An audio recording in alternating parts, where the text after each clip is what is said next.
On Tech News Today, we've got new details on yesterday's big Apple announcement. Plus, a new hacker group is blackmailing banks and demanding Bitcoin. And Disney is using light to enable smart toys to talk to each other. It's all coming up next on Tech News Today.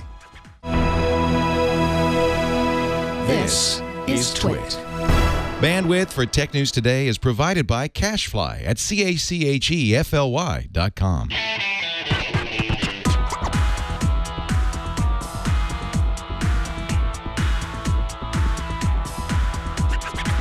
This is Tech News Today for Thursday, September 10th, 2015. This episode is brought to you by ZipRecruiter. Are you hiring? With ZipRecruiter.com, you can post to 100-plus job sites, including social networks, all with a single click. Screen, rate, and hire the right candidates fast.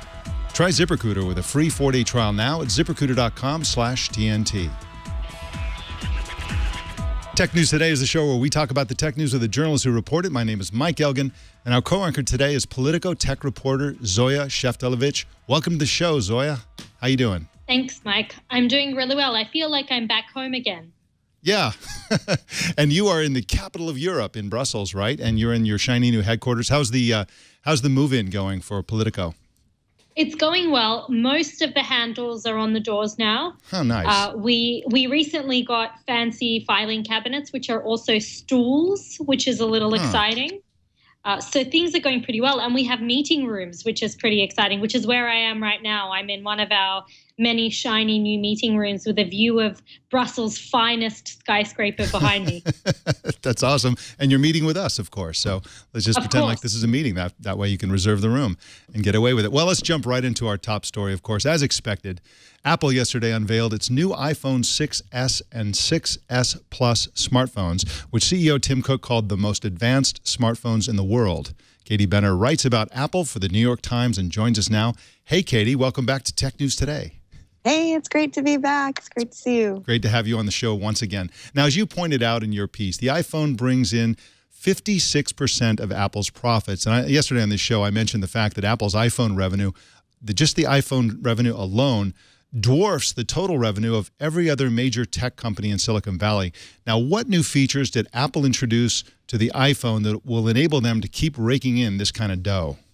Sure, that's always the big question. So this time around, you've got what they are calling 3D touch technology. It's very similar to the sort of force touch that you saw on the watch or the trackpad of the new MacBooks, where basically the screen can feel how hard you're pressing, and depending on how hard you press and for how long you press, it brings up different menus and different features. This is something that I got to play with along with everybody else who was at the event yesterday. We all got to sort of play with the new phones. And it was really interesting how by using pressure, you could basically do the things that you can do on a keyboard on your laptop, like right click, slide things back and forth. It was actually really great. And it's the sort of thing that's very tactile that should not only get people interested in using the new phone, but should allow developers to create all sorts of new apps that we can't even think of right now, but that will create make the device more rich and a better utility for users. So 3D touch technology is their big thing, and then they have 4K video capacity,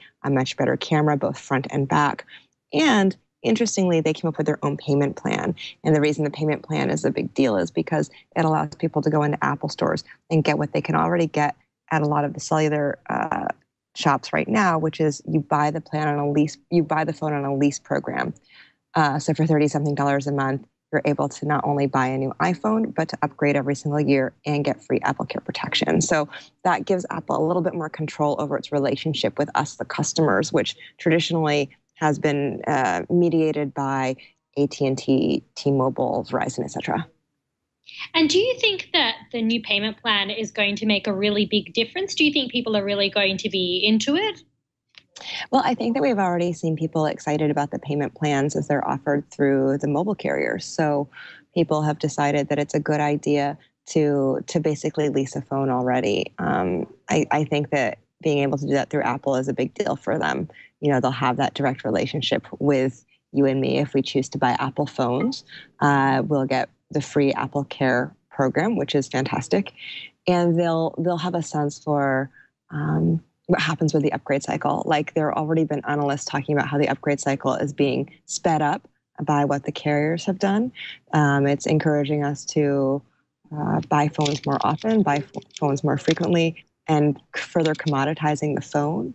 So Apple would want to be in charge of that.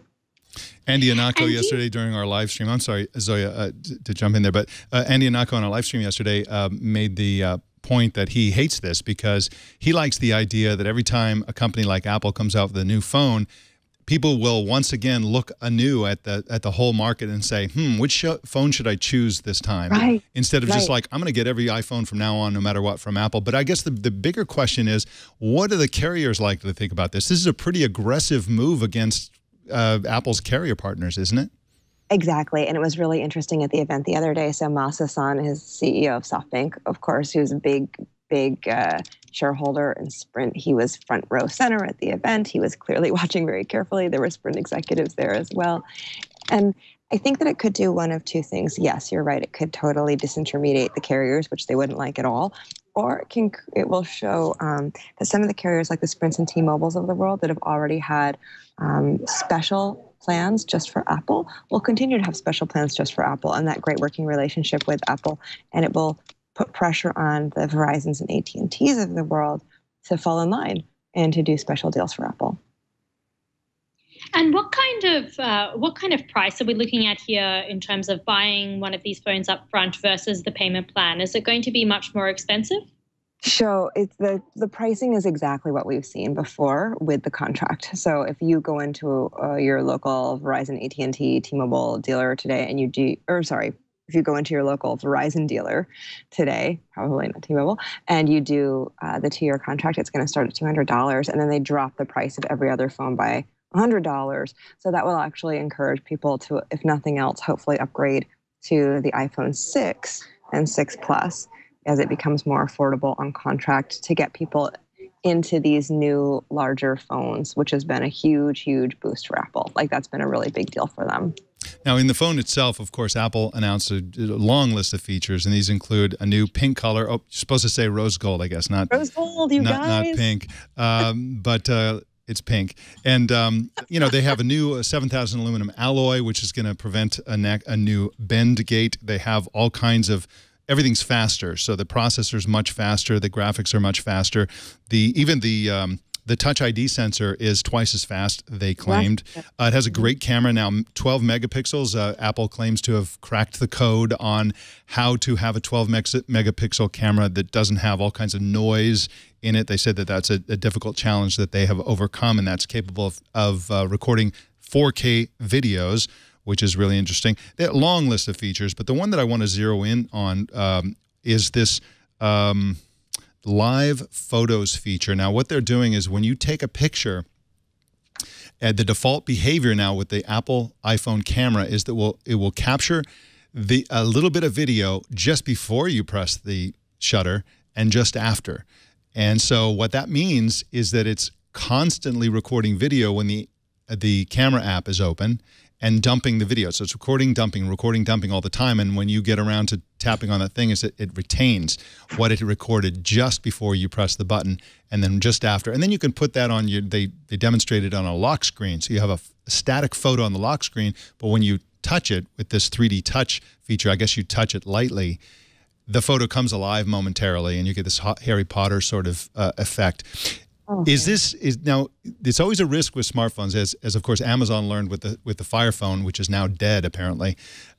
Things like this can be gimmicks that lead to ridicule and can be ignored by users, or they can become a differentiator and become a standard and something that thrills users. What's your take on this particular feature, Katie, on whether this will thrill or bore users?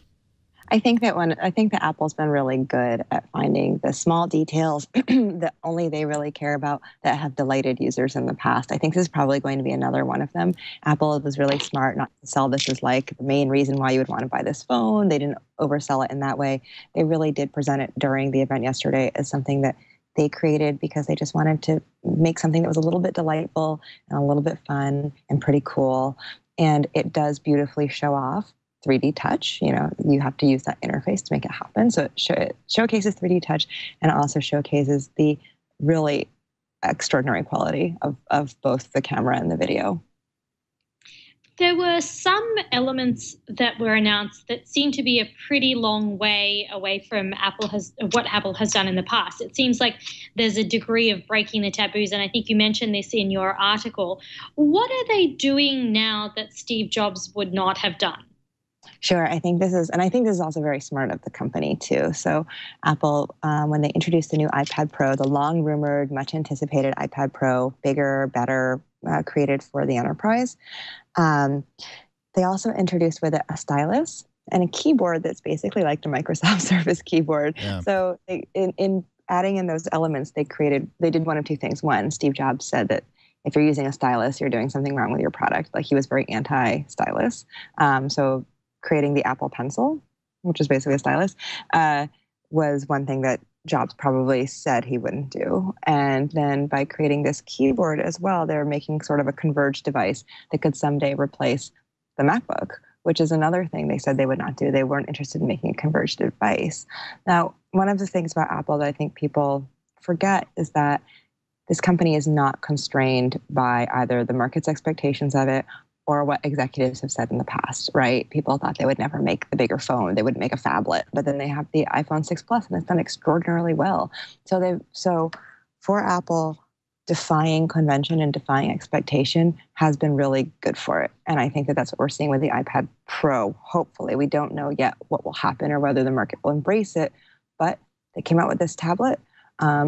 iPad sales have been in decline. People are not interested in using it. There's not like an obvious use case for the iPad that keeps consumers engaging with the device like we do with our phones.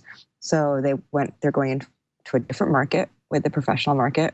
You know, they showed things like CAD, which is for architects. They showed a bunch of Adobe programs, which were clearly aimed at, designers and people who have to lay out pages. These are professional uses. They showed medical uses. So they're going after a new market, and they're doing it by, maybe breaking from some of the earlier pronouncements of executives, and that's great.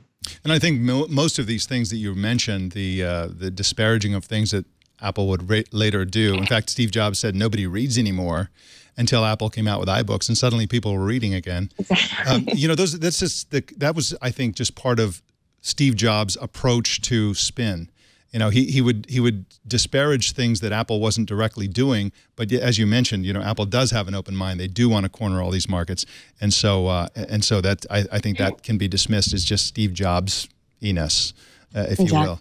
Katie Benner is the new Apple reporter for the New York Times, the Big Apple's paper of record, and so glad to have you on. Katie Benner is at nytimes.com and on Twitter at KT, the letter K, the letter T, and then Benner, B-E-N-N-E-R. Please follow her there. Katie, thank you so much for coming on Tech News Today this morning. Thanks for having me. It was really fun.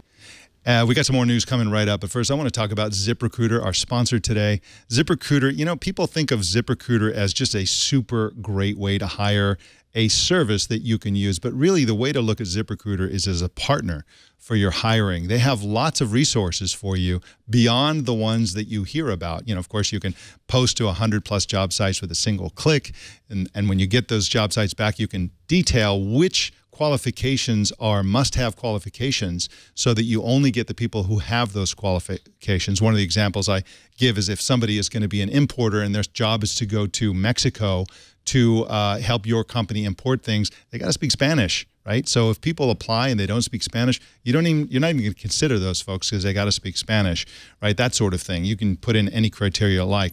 But they also have blogs that give you tons of great advice about hiring people. They have just enormous, far more resources than I could tell you about on this show.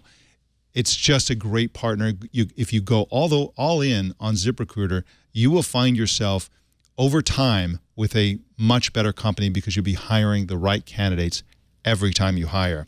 We have a user testimonial from a user named Belinda who said, "We have received several highly qualified candidates from ZipRecruiter. So happy our company signed up with them.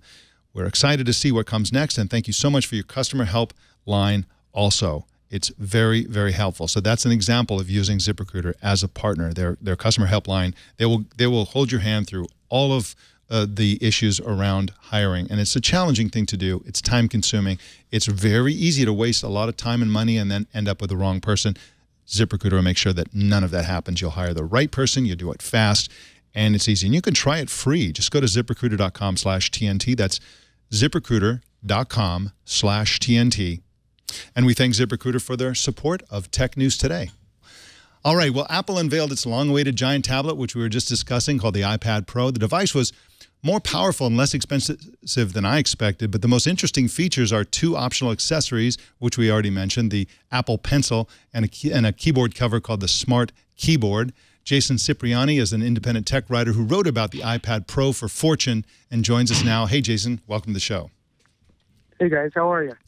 We're doing great, thank you. Now, you got to try the iPad Pro yesterday. What was it like to use?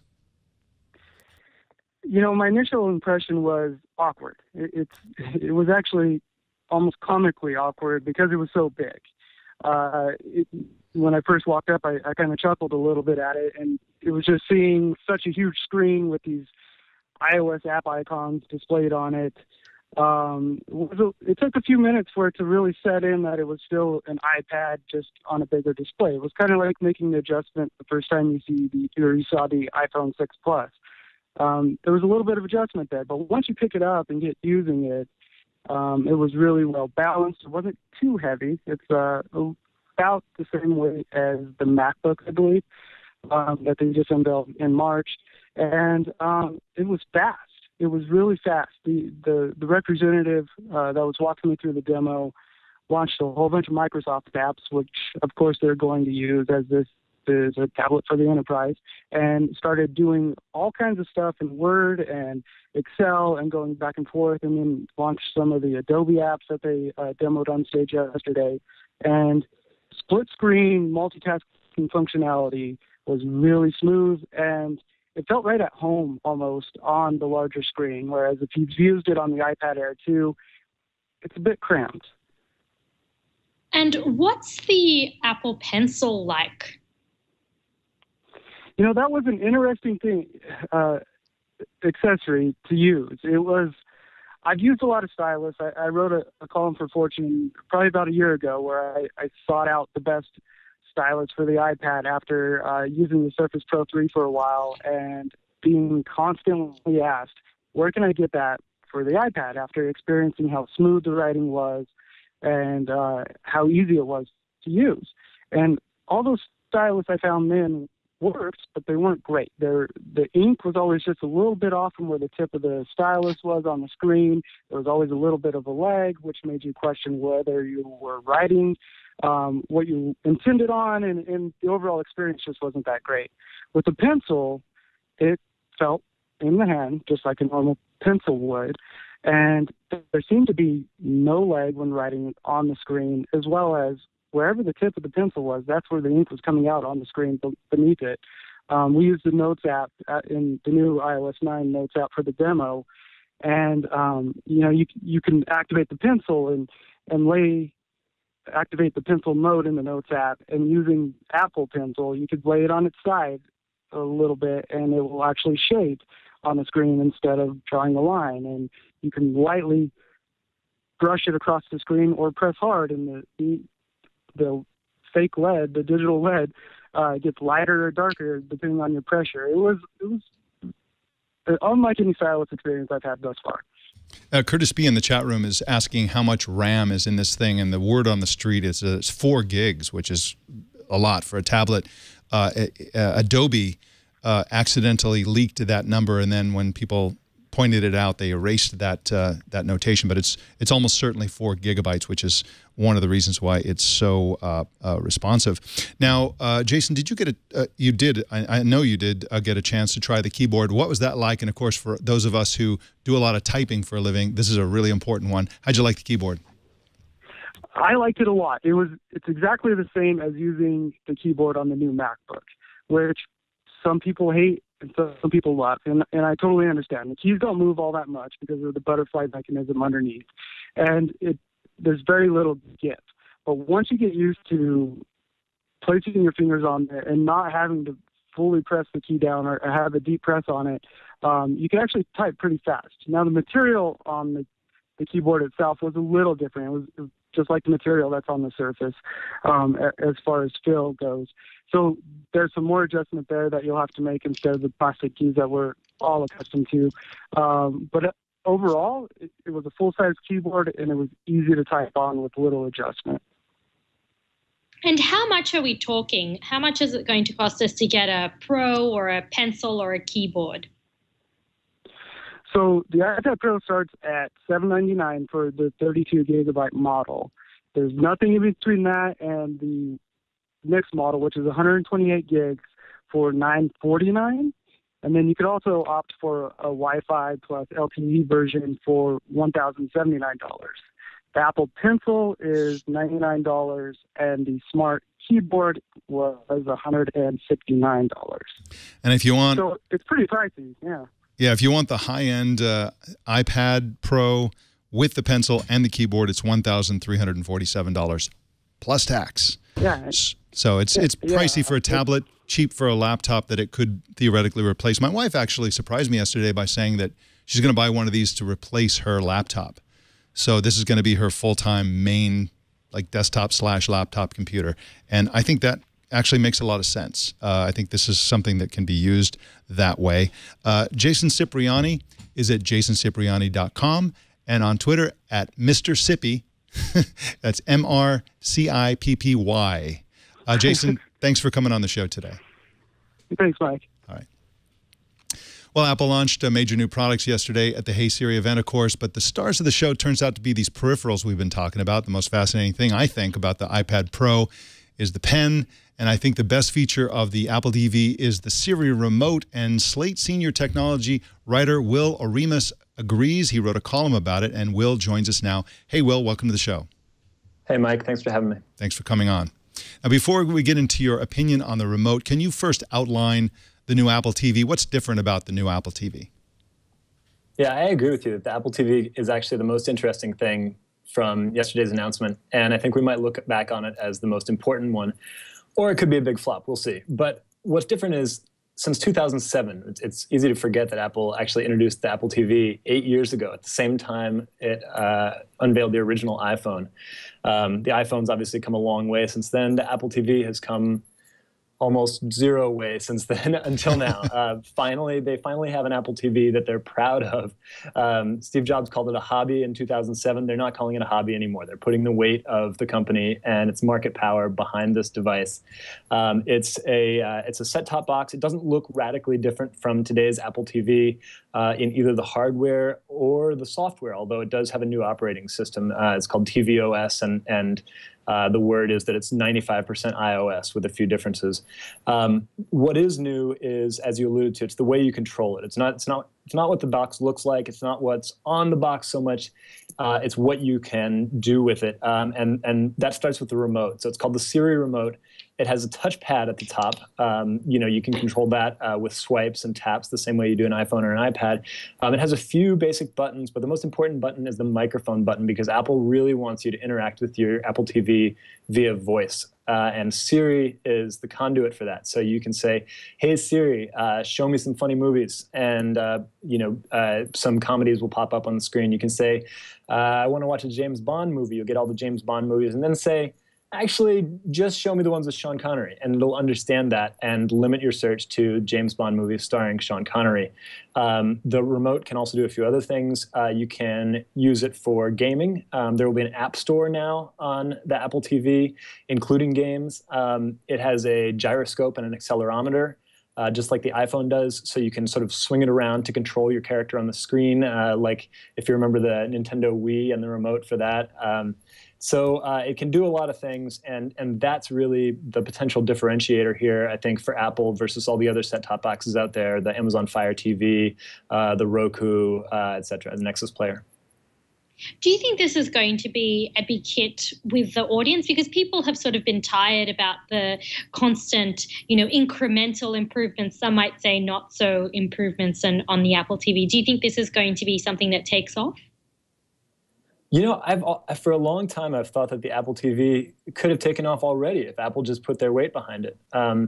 when they came out with it at first, they felt like there wasn't a viable mass market for it because the cable providers controlled all the content. In 2007, remember, Netflix was a company that delivered DVDs to your door in little paper envelopes. Now you've got, streaming from Netflix and Hulu. You've got live TV from Sling TV and other providers. You've got YouTube. There will probably be a Periscope app. So it's clear that the market is ready for this device because it's already embracing, the Rokus and the Fire TVs and that sort of thing. Apple might even be a little late here, but I think they're trying to do what they usually do and what they do best, which is to take an idea that others have already pioneered and to try to really perfect it and deliver it to the mass audience at the right time when sort of the average consumer is ready to embrace it as opposed to the early adopter. Now, something Steve Jobs said a few years ago is now haunting us, and I believe he said it, we get this quote through Walter Isaacson, his biographer, and he said, this is Steve Jobs talking, "I'd like to create an integrated television set that's completely easy to use. It would be seamlessly synced with all of your devices and with iCloud. No longer would users have to fiddle with complex remotes for DVD players and cable channels. It'll have the simplest user interface you could imagine. I finally cracked it." Is he talking about this version of the Apple TV and/or this remote control? Well, let's first we have to give him a pass on using the word iCloud and the phrase "easy to use" in the same sentence. Yeah. Apple has not historically been the best when it comes to ease of use of their cloud services. So, will it be as easy to use as promised? That remains to be seen. I mean, we'll have to try it out for a while and see how it works. It does look potentially a little more seamless, a little more sleek than some of what's out there already, and it is important. I think the really important part that is captured in that sentiment is the idea that instead of being limited to channels and what's on a channel at a given time on your TV, you can search for the content you want. You can say, I want to watch Mad Men right now. I want to watch, New Girl. I want whatever it is. And what the Apple TV does is it will pull up the show first and foremost. It doesn't open an app, so you don't go into the Netflix app and then search for the show. You just say, Siri, I would like to watch New Girl, and the show page for New Girl comes up, and then it'll say available on, and it'll say, well, you could watch this on Netflix, you could watch it on, Prime TV if you're a Prime Instant Video subscriber, you could watch it on Hulu if you have that. But that's like a secondary option now. So the focus is no longer on the content provider that you're going through, it's on the content itself. And so Apple TV is trying to connect the TV viewer directly with the content without having to worry about who's providing it to you. Unbelievable. Well, the command, if you are going to be using the new Apple TV when you get it, is, I want to watch Tech News Today. And, of course, we will pop right up. And we'll be in 4K. We'll be in 60 frames a second, which this now supports, by the way, not 4K. This doesn't support 4K. We do, but they don't. This is something that's shipping in late October, and the developer beta shipped yesterday. Do you feel, or are you hearing about a positive response from developers? Are they jumping on this, or is this something that Apple's going to have to work harder to get people to accept? Well, there's a limited number of apps at launch, and that'll obviously expand radically as Apple throws this open. I think it's not a given that developers will embrace the Apple TV the way they have the iPhone. Developers have embraced the iPad to some extent, but the environment is just not as rich in terms of apps as the phone is. I don't think the TV will be either. I mean, I don't. Maybe I'm way off track, but I'm not picturing people, gathering the family on the couch to browse Airbnb listings or, do the other types of things that you would do on apps. The gaming experience, it'll be interesting. And maybe this is a chance for Apple developers to build games that sort of take that experience to the next level. But off the bat, I'm guessing it won't really compare to the really high-powered console gaming experiences that people are used to on their TV. So, it'll be interesting to see how this plays out. I think it's a good idea to open this up to app developers. I think there will be some interesting stuff that comes along, but I don't think it's a given that there will be this huge, thriving ecosystem of amazing apps that people want to use on their TV. And by the way, Steve Jobs says that he has cracked the TV user experience. I've cracked my iPhone. But I guess that's a different thing. Will Oremus is at slate.com And you can follow him on Twitter at Will Oremus. Will, thanks for coming on Tech News today. Thanks, Mike. A hacker group is blackmailing financial institutions in Europe, the United States, and Australia and demanding ransom paid in Bitcoin. The group is called DD4BC, which stands for DDoS for Bitcoin. Olivia Solon is the innovations editor at Bloomberg Business Europe and joins us now. Welcome to the show, Olivia. Thanks. Nice to be on the show. It's so great to have you on. Now, how many attacks has DD4BC been accused of so far? So far, I think there have been around 150, and that's since about last year. Wow. But they started off just doing a few attacks a month, just a handful, and they were initially targeting very small kind of Bitcoin startups. But over the last few months, activities really ramped up, and the focus has started skewing towards financial services. And how do these attacks work exactly? So the way they work is this group contacts via email the target company, and they've got this very brazen message. They send this quite long email. They link to some of the articles about them to say, look, we're pretty prolific. We're a pretty big deal.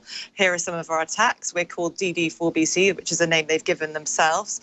It could be an individual, actually. It doesn't necessarily, we don't know if it's a group. It could be one person. And then they say that they're currently carrying out a very low-level DDoS attack. And by that time, the company will probably be aware of it. And then what they say is, we demand X number of Bitcoin, and it's usually between 25 and 100. And they say, if you don't pay by this time, we'll carry out a much bigger attack. And they claim something ridiculous like 400 or 500 gigabits per second. They don't actually come back with an attack of that level, but they do come back with an attack that will take out most people's websites. And as you reported, they don't go after the biggest companies nor the smallest, just sort of medium-sized companies that have money but also don't have super sophisticated infrastructure to protect against attacks. Now, are the victims paying? And if they are paying, doesn't this encourage further attacks and copycats? Yeah, well, that's the interesting thing. People are very secretive about whether or not they're paying. I mean, the general message is don't pay from all the security companies. But from what I gather, a couple of companies have paid. One company in particular has been very open about it, called Nitrogen Sports. It's an online casino, Bitcoin casino.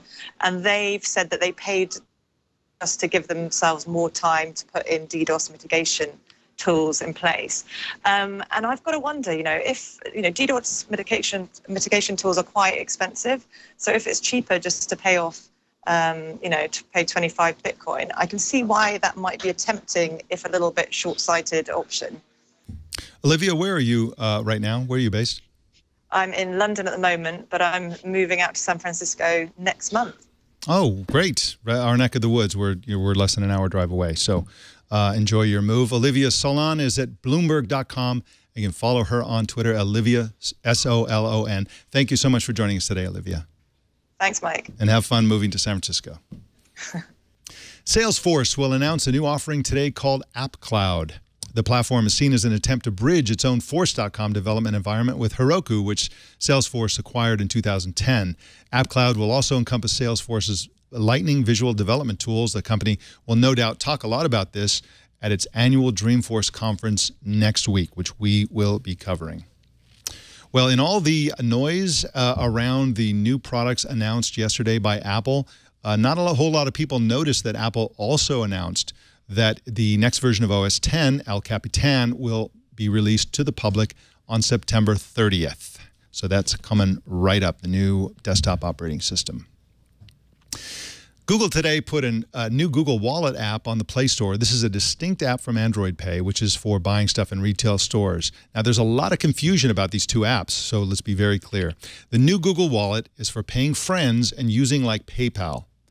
Android Pay is for buying things in stores, and it's a competitor to Apple Pay.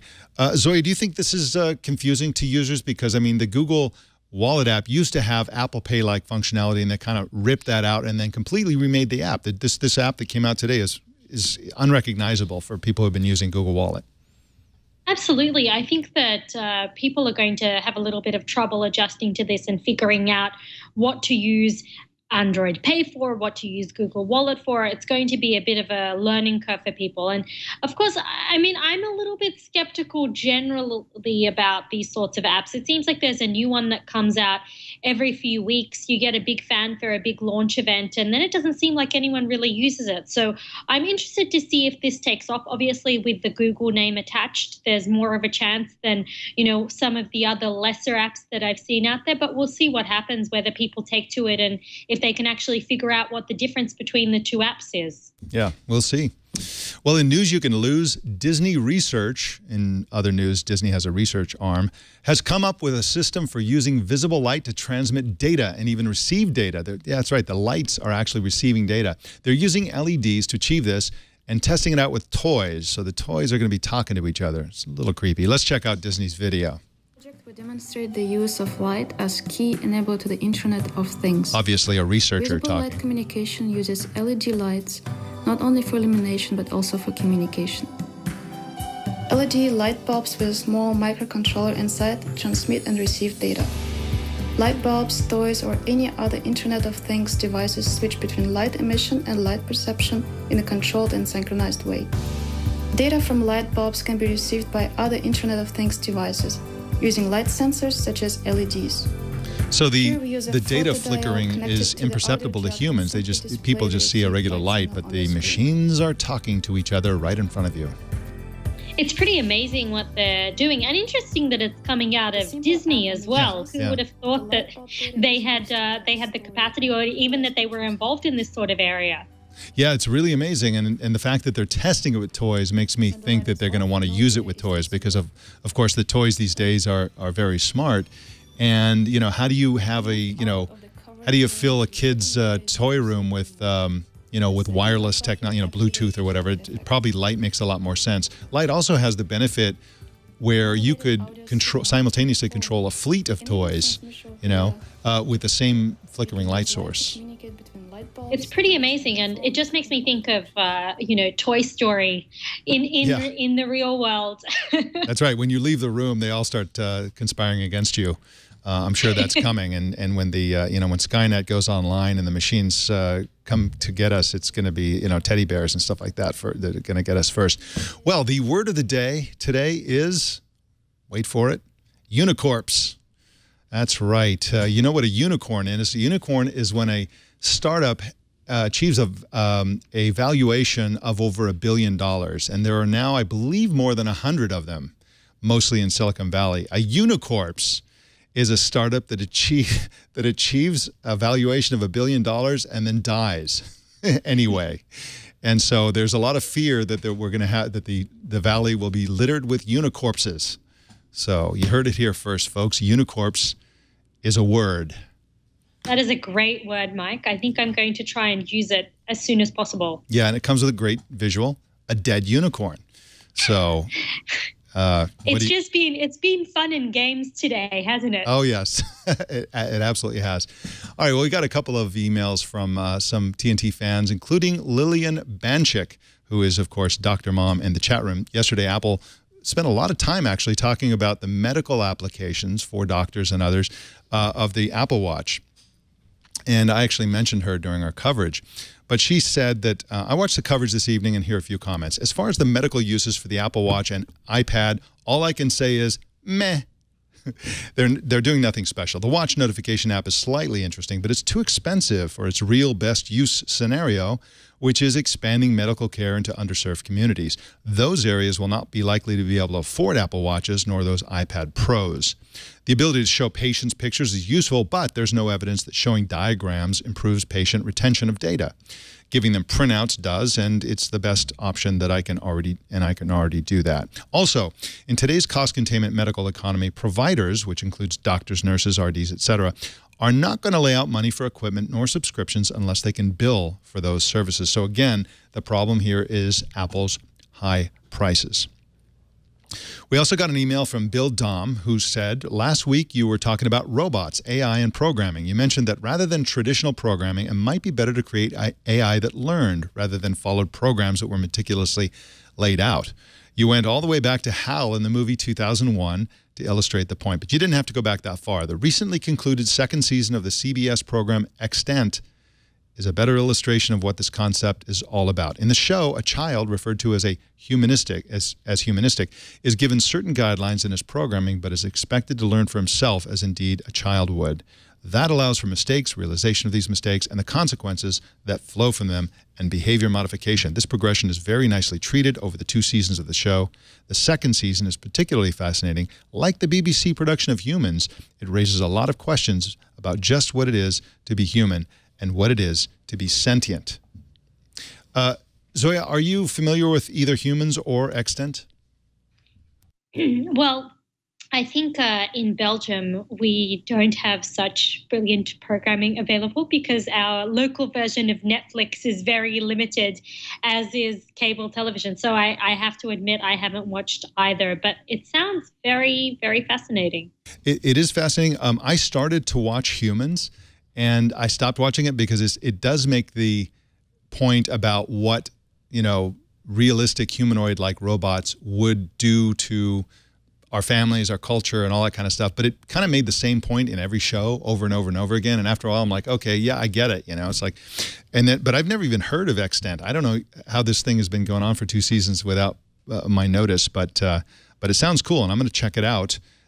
So, you know, what are you going to do? Maybe when you get your Apple TV, it'll all be there. Just tell Siri, and it'll all be just exactly. Or maybe I could just have a little VPN setup situation.